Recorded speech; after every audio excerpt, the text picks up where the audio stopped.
Let me tell you about my most recent adventure. So, a couple of months ago, my friend Sean, who is a circus performer, was visiting me. And one day when we sat down to play some video games, he got a call and he started freaking out. And it turns out that this call was from his agent, and he had been offered to audition for a Disney role. And Los Angeles, where the audition is, was like 7 hours away, and he's freaking out. And I'm like, Sean, you know what? You got to do this. This doesn't happen often. We got to go. And so I load him up in the car, and we drive 7 hours to LA, and he does his audition. And while we're there, I ask, you know what? Hey, I'm here. Can I do the audition too?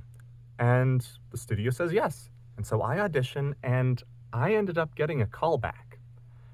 So now I'm spending the next week and a half in California with Sean. We're staying with his family, and I'm going through this auditioning process. And I get to the very last round, and I didn't get it.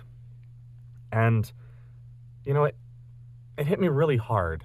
Like, I got to that audition, and I just felt off my game.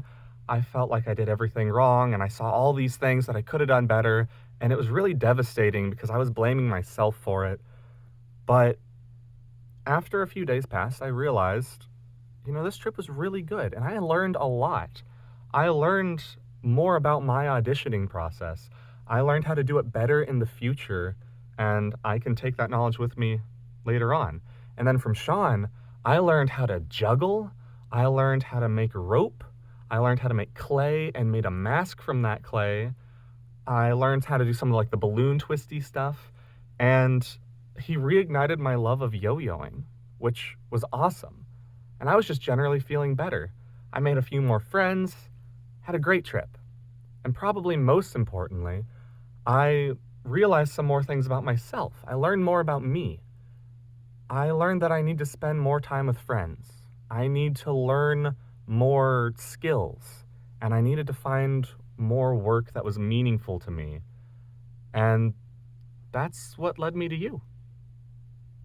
Pleased to meet you.